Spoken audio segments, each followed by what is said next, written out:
Assalamualaikum warahmatullahi wabarakatuh. Perkenalkan, nama saya Hilma Iza dari Prodi PGMI 2C. Di sini saya akan menjelaskan tentang cahaya dan sifatnya. Cahaya merupakan salah satu bentuk energi. Menurut James Clerk Maxwell, cahaya merupakan rambatan gelombang yang dihasilkan oleh medan listrik dan medan magnetik atau gelombang elektromagnet. Sumber cahaya yaitu matahari, bintang, lampu, dan lain-lain. Cahaya dibedakan menjadi dua, yaitu cahaya tampak dan cahaya tidak tampak. Yang pertama, cahaya tampak, yaitu cahaya putih yang dapat ditangkap oleh mata, yaitu cahaya matahari, lampu, api, dan lain-lain. Yang kedua adalah cahaya tidak nampak, yaitu cahaya yang tidak dapat ditangkap oleh mata, yaitu sinar X, sinar UV filter, sinar gamma, dan sinar inframerah. Selanjutnya, sifat-sifat cahaya. Yang pertama, cahaya merambat lurus. Sifat ini dimanfaatkan manusia pada lampu senter dan lampu kendaraan bermotor. Seperti contoh berikut. Cahaya yang dipancarkan sumber cahaya akan merambat ke segala arah dengan lurus. Karena cahaya merambat lurus dan mengenai benda, maka di belakang benda tidak akan terkena cahaya dan gelap. Ruang gelap di belakang benda yang terkena cahaya disebut bayang-bayang. Sifat kedua yaitu cahaya menembus benda bening. Berdasarkan dapat tidaknya meneruskan cahaya, benda dibedakan menjadi dua. Yang pertama, benda tidak tembus cahaya atau benda gelap tidak dapat meneruskan cahaya.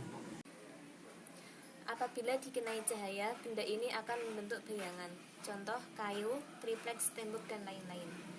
Yang kedua, benda tembus cahaya atau benda bening dapat meneruskan cahaya yang menerangi seperti kaca. Sifat yang ketiga yaitu cahaya dapat dipantulkan.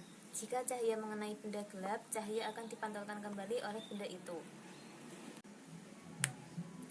Pemantulan cahaya dibagi menjadi dua. Yang pertama, pemantulan teratur. Pemantulan teratur terjadi jika cahaya mengenai permukaan benda yang diatur atau licin. Seperti contoh berikut. Pemantulan cahaya pada permukaan disebut hukum Snellius. Sumber cahaya disebut sinar datang, sinar yang dipantulkan oleh cermin datar disebut sinar pantul, dan garis yang tegak lurus dengan cermin disebut garis normal. Yang kedua, pemantulan baur atau difusi. Pemantulan baur atau difusi terjadi jika cahaya mengenai permukaan benda yang tidak rata atau kasar, seperti Contohnya pemantulan cahaya pada tembok, batu, tanah, dan sebagainya. Permukaannya kasar memantulkan cahaya ke segala arah. Selanjutnya, cahaya dapat dipantulkan oleh cermin. Cermin dibagi menjadi tiga macam, yaitu cermin datar, cekung, dan cembung. Yang pertama, cermin datar, sifat bayangannya adalah semu, tegak, sama besar. Yang kedua, cermin cekung. Cermin cekung dibedakan menjadi tiga. Yang pertama diletakkan dekat, yaitu sifat bayangannya semu, tegak, lebih besar. Sifat cermin cekung yang kedua yaitu diletakkan pusat, yaitu sifat bayangan sejati, terbalik, dan sama besar. Sifat cermin cekung yang kedua yaitu diletakkan jauh, sifat bayangannya sejati, terbalik, dan lebih kecil. Contohnya seperti senter. Selanjutnya yang ketiga yaitu cermin cembung.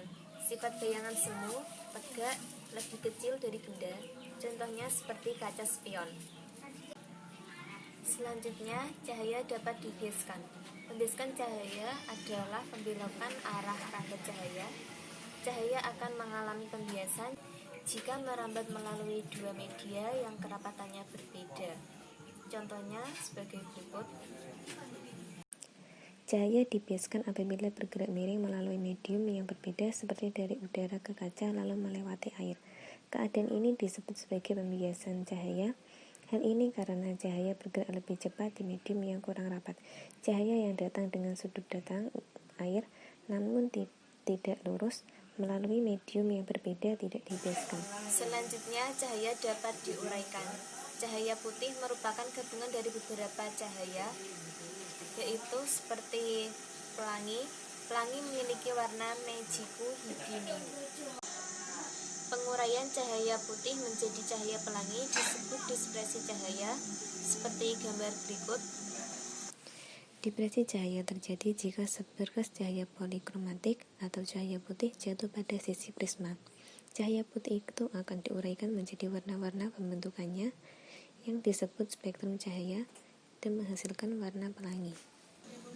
Selanjutnya, spektrum cahaya merupakan penggabungan warna pelangi yang akan menggantikan warna putih.